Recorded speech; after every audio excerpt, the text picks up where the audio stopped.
What's up, gang? In this video, I'm going to show you how to build a DIY little emergency LED flashlight, roadside assistance box, whatever you want to call it, out of a $10 ammo can. And if you want, you can even add this to it as well. So let's take a look how I built this thing, and I'm going to show you folks everything that you would need to buy and kind of walk you through how I built this, because they're super simple. You can really configure this to however you want it. You can add more ports, you can add more switches, you can do a whole lot of things to these little DIY boxes, but let's just dive right into it. It's going to be a little bit longer video because I did go into a little bit more detail on the build, so let's just dive right in, guys.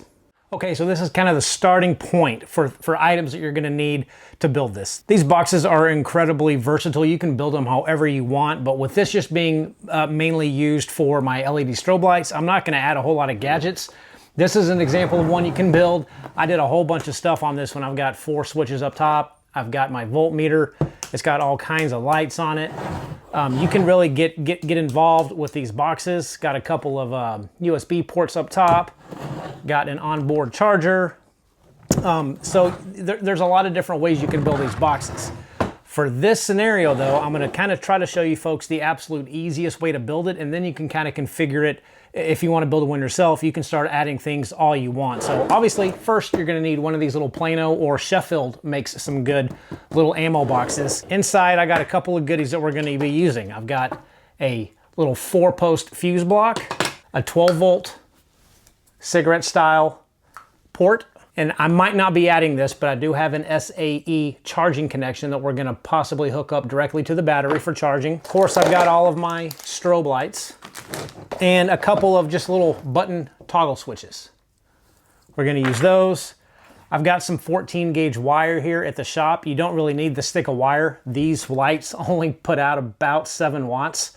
So you could get away with like 18 gauge wire, which is a little bit cheaper and a lot thinner than this, but this is what I have and it's gonna work just fine. You'll probably need some type of charger. This is a little tiny trickle charger, but you can use it on LifePo4 batteries, which leads me to the heart of this system. And what we're gonna be using to power this whole setup is a 16 amp hour battery that fits perfectly in these ammo boxes. And this is a LifePo4 battery from GoldenMate. I have quite a few bigger batteries from GoldenMate, and they all do really well. They're pretty budget friendly. This was around 60 bucks, I believe, don't quote me. But I'll leave a link for all of this stuff in the video description below for you to go check out. But these 16 amp hour batteries, I believe this has got, if I can do the math correctly, 204 watt hours, which is gonna last you a really long time running these little LED lights. And I like the fact, again, that this battery, it fits perfectly in the bottom of this ammo can. It doesn't jiggle around, doesn't do anything, and you have a little bit of room up front for your wiring. So that's the battery that I'm going to be using. Now, the first thing that you got to do is figure out, this is how I make them. I put a fuse block in this box, and I always put mine on the lid, but you can see here on the lid, it's got this kind of some ribbing, I guess, for structural support. And I typically put my fuse block right here, but you can see it doesn't fit. It's got this ridge in the way. So I'm gonna get my Dremel and I'm gonna cut out this ridge right here. That way this fuse block or fuse panel is gonna sit flush, and I can come in from the top and bolt it down. And it's best to kind of lay this out how you think you want all your buttons and dials to be. That way, when you go to drill a hole, it's in the right spot. But I think I want my little toggle buttons to turn on and off these LED lights. I want them to be up top somewhere up here. So I'm gonna measure and drill a couple of holes to put these 2 toggle button switches up here up top. And then I think I'm gonna try to figure out if I do want to put this quick charge port, I'm probably gonna put it up top here too. So I gotta figure out if I have room to drill at least a hole for this and 2 more holes for these toggle switches, toggle buttons. I'd like to put them all right here so they all kind of line up right here on top. That way I can plug in my charger, and then I've got my 2 switches.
Okay, so I'm gonna go ahead and drill a couple of holes on top of this box for these button switches. And I've got the battery terminals located on this end of the box.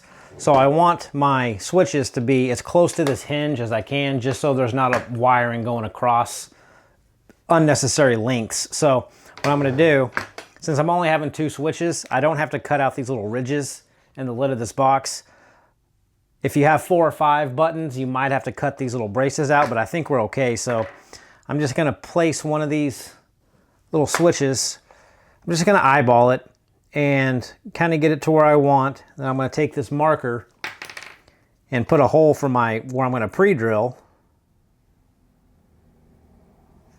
the first hole. So I got that marked.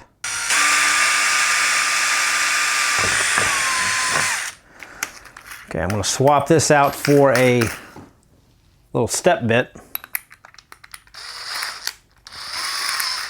And I honestly can't remember. I think these are 3/4 of an inch, but that's why I'm using the step bit, so we can kind of go slowly.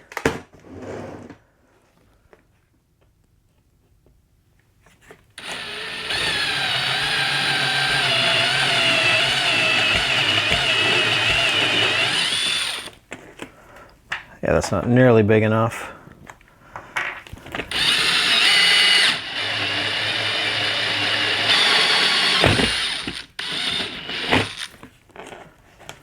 Okay, so these might be just a hair bigger than 3/4 of an inch. Still got drywall all over this, but that's all right.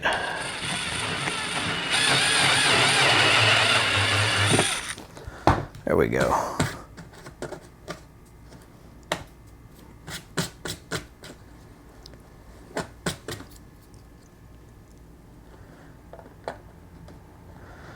Perfect. And these will just snap into place.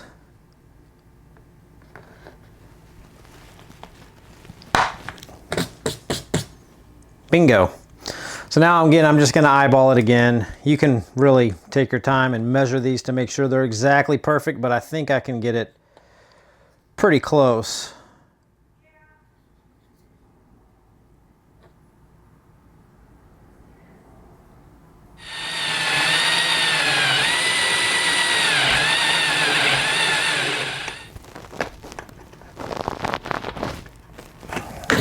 There we go. So now I've got my 2 buttons here. Now, all right, so next I'm going to find a place to put this 12-volt cigarette style port in, and I kind of want it somewhere in the vicinity of right here. But I do think, because this does have a little collar that you got to screw on and off to tighten it up, I'm probably going to have to end up trimming this rib right here. But same deal as last time, I'm just gonna center this up kind of as close as I can.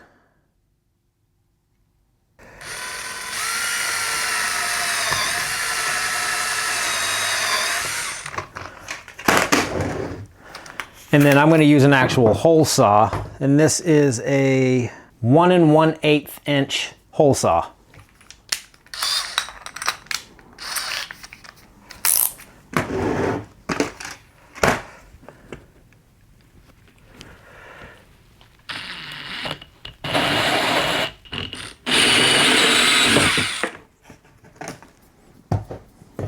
So this should fit in here just like so. So that fits there perfect. However, I don't think I'm going to be able to get this. Well, you know what? I think that's going to be tight enough. And I might even get some hot glue around the ring of this. That way I just don't have to cut these ribs out, because that really is kind of a pain. Okay, so you can see just by cutting out that little bit of extra down there, hopefully it gave me room to get this collar screwed on, because there are little nibs. So now we got that on there, and the lid is now basically done. Now we're gonna work on mounting these strobe lights around this box to where we're gonna want them. I think I'm gonna end up putting 4. I'm gonna put 2 on the front and then 1 on each side. So it's gonna be a pretty big, you know, output of strobe lights coming from this side of the box. So I'm just gonna kind of line these up and mark them. And then I'm gonna actually use a rivet gun, but you can just as easily use screws if you want. If you don't have a rivet gun, screws work just fine. Just short little screws. You don't wanna have them coming through the box a whole lot, but just short screws work just fine.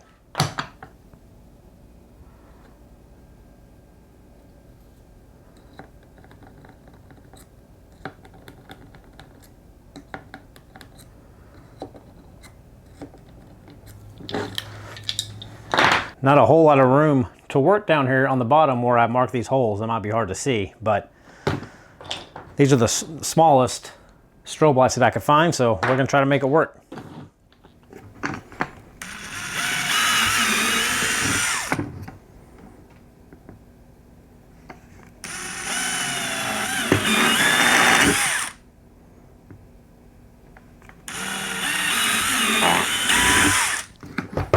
Next, we got to drill the hole for this wire to go through into the box. So this is really just, again, another eyeball, but it's right in the center.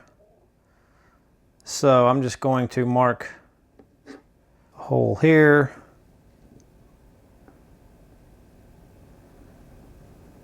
A hole here.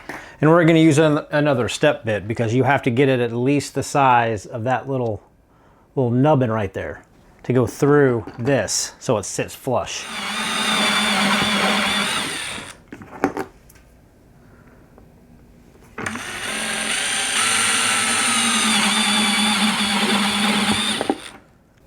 Get all this cleaned up. Stick that wire down in there.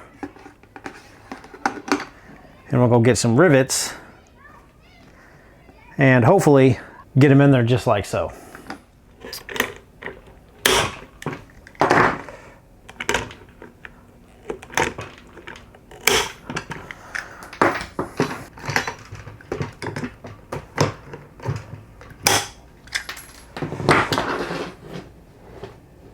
There we go. Now for the sides. All right, so now we're gonna kind of tackle all the wiring, and this is gonna look like a mess, and it's really not all that bad, but these are the 4 wires coming out of the box that are tied to the strobe lights. I don't need all of this length, so we're gonna trim them up just a little bit. Looks good.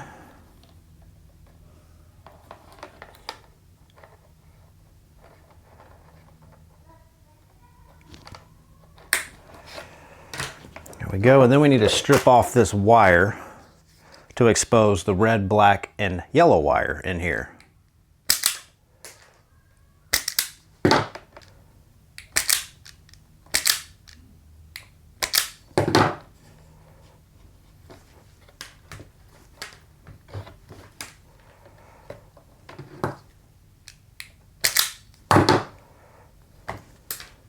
There we go. Okay, so for now, guys, don't even worry about this yellow wire. Essentially, all this yellow wire is the switch to change the modes of the LED blinking pattern. So we're gonna tackle all 4 of these yellow wires here at the end. But the first thing that we're gonna do is go ahead and instead of soldering, I'm trying to figure out the easiest way to show you folks how to connect all these lights to the battery and then to the fuse block. I'm gonna use this 4-way, 4 in, 1 out wiring splice connector, essentially. These are not Wago brands, but they're almost just like Wago. They're just a little bit cheaper, but these are fantastic and it requires no soldering. So what we're gonna do, I'm gonna strip the red wire, and you can see how thin that red wire is. That is way too thin to really get a good clamp in those holes. So I'm gonna strip this down quite a bit and double it up to make that wire a little bit thicker. And then we're gonna push it into these holes, and you push down this lever, and that wire is then pretty much semi-permanently attached. And then we're gonna create a lead coming out of this one hole, coming out and going directly to the fuse block on this post right here. So when I turn on the switch, we're gonna switch this to the switch, and when I turn on the switch, it's gonna turn on the fuse block, which will then in turn give power to the lights. It'll all make sense once you see how it works. I'm gonna push this in here.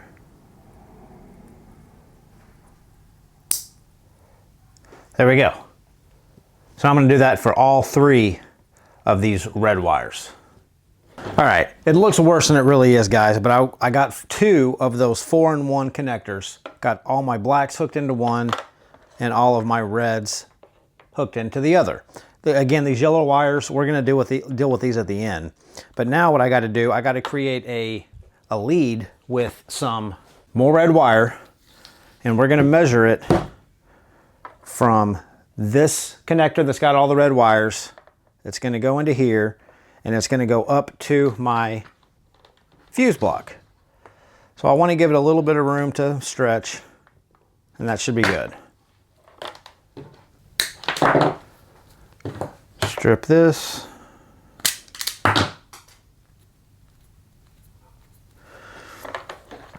And this is going to go into the out on this connector.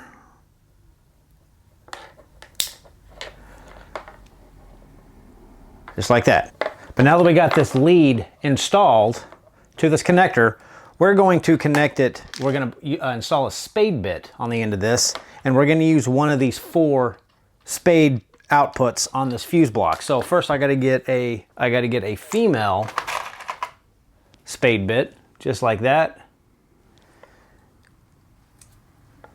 Get it crimped down.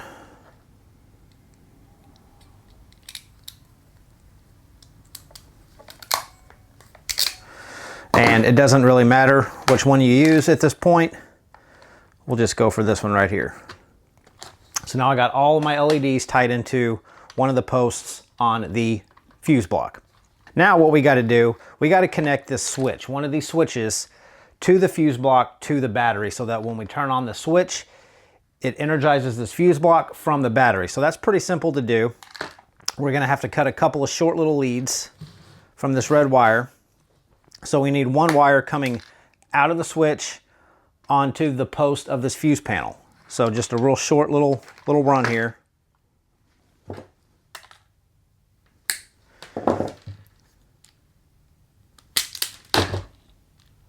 So just creating just like a little jumper wire. That's it.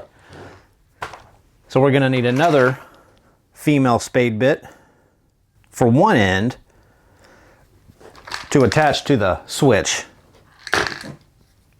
Get that crimped down. And then on the other end, we're going to need a ring terminal to attach to that post right there. So something just like that.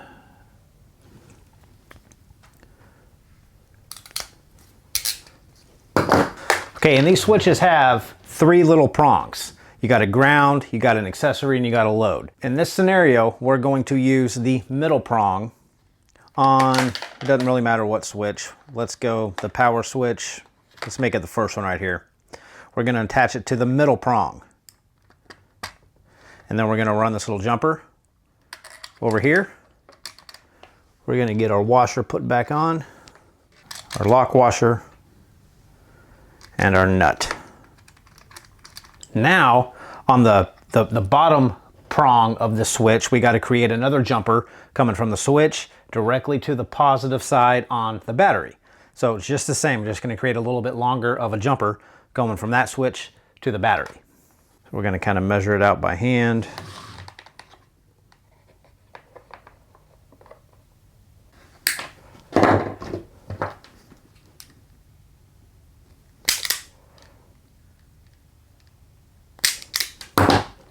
And for the battery side, I'm going to use what they call a Piggyback Spade bit.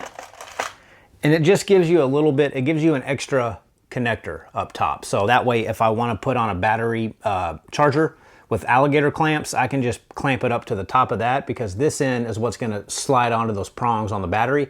But it exposes another end up top that you can clamp something to real easily. You might not need it, but I like having it there just in case, and it's easier to go ahead and install when you're doing this. Just my preference. Just like that.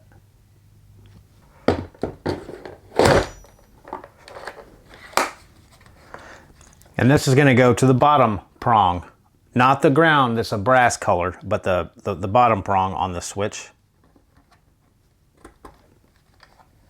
Okay, so guys, I got in a little bit of a hurry explaining things. So all the positive leads coming out of these LED lights, I originally plugged into this fuse panel. That's not right. I don't know what I was thinking. We are going to be using, if I can get this out, there we go, this switch up top to actually turn on the LEDs. So I created another jumper with just 2 spade bits, and we're gonna connect the middle prong, and then I'm gonna bring it over here to this post on the fuse block. Okay, now I'm gonna take this main lead from all the LEDs and connect it to the bottom post on this switch. That way, when I turn the switch on, it's gonna cut the lights on. Sorry if that kind of confused y'all, but that was my mistake. Was in a little bit of a hurry and wasn't thinking. So now this switch is gonna control the LED lights when I cut it on and off if I have the main battery switch turned on. And I'm just gonna wire this 12-volt socket up directly to the post, so when I turn the main box on, this is always gonna have power. It's not gonna be on a separate switch. I don't really need it to be. So again, just another one of those short little jumpers that you gotta make.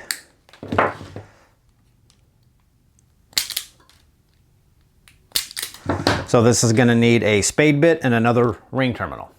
All right, now we gotta do all of the negative lines. So we essentially just gotta create one big loop, and all of these brass prongs on the 12-volt socket and the 2 switches and the black on the LEDs all need to tie together to the black on the battery. So we're gonna create essentially one big jumper that's gonna go from here, hop to this, hop to that, then hop to the lead on the LEDs, and then eventually tie back into the battery. So it's just gonna take a couple of pieces of wire, some spade bits, and I'll show you folks what it looks like at the end before I install it, so you can kind of get an idea of at least how I'm doing it. I'm sure there's a million and one different ways to do this, but I'm just showing you folks my way because it seems to work out for me. But I'll come back and show you when I got this jumper negative cable kind of all built.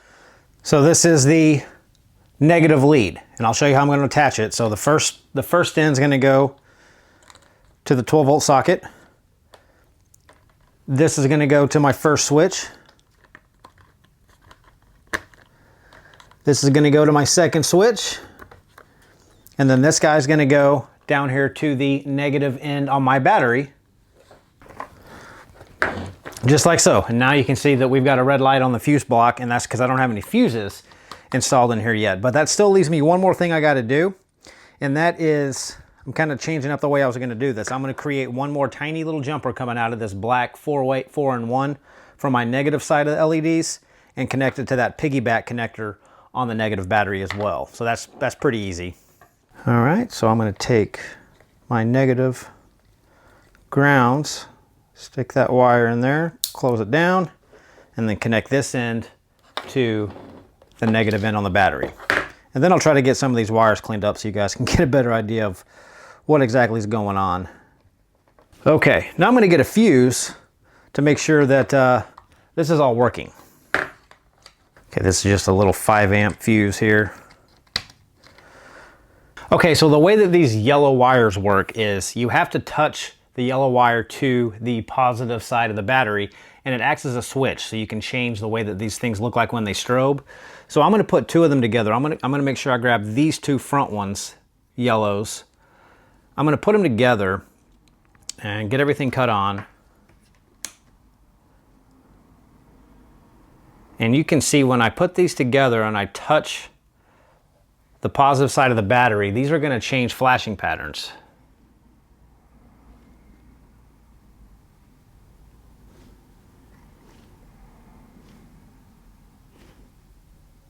So you can kind of choose which one you like. I think that one's pretty good. So I'm going to eventually kind of tape this end up so it's not going to get touched by anything, and then shorten it up and make it all pretty. But I'm going to do the same thing for these 2 sides now. And I don't know, I kind of like that one. I don't know if I'm going to change much about it. I think that's pretty, I think that's going to get your attention. There we go. I think that looks pretty cool right there. So I'm gonna get this cut off now that I got the flashing pattern set the way that I like. I'm gonna try to clean up some of this wiring, and then I'll pull you in a little bit closer to give you a little bit better idea of the rat's nest that's going on in here. Okay, so here's an up close view in case you want to kind of slow this video down and take a look at what I did, but you saw all this get happening, but you saw all of these connectors. I just attached them together with some electrical tape to kind of make it a little bit cleaner. And I did go in and add this SAE charging connector, and I just attached them to the top of that piggy tail Spade connector that I showed you folks earlier. So that way when I go to charge it, I can just use my little trickle charger here because it comes with an SAE connector. I'll just have to open up the lid, plug it in, and charge up the battery, and we'll be fine. And also, guys, if you want, I also bought this. This was only about 35 or 40 bucks. It's another strobe light that just has a cigarette lighter plug in, which is the main reason I use this. So you can have this on the ground if you want, plug this thing in, and you're gonna be seeing, this has got like a 15-foot cord on it. You can put this anywhere else, and it even has little a toggle switch up here to change the flashing pattern as well on this thing. So you can go pick whatever you like.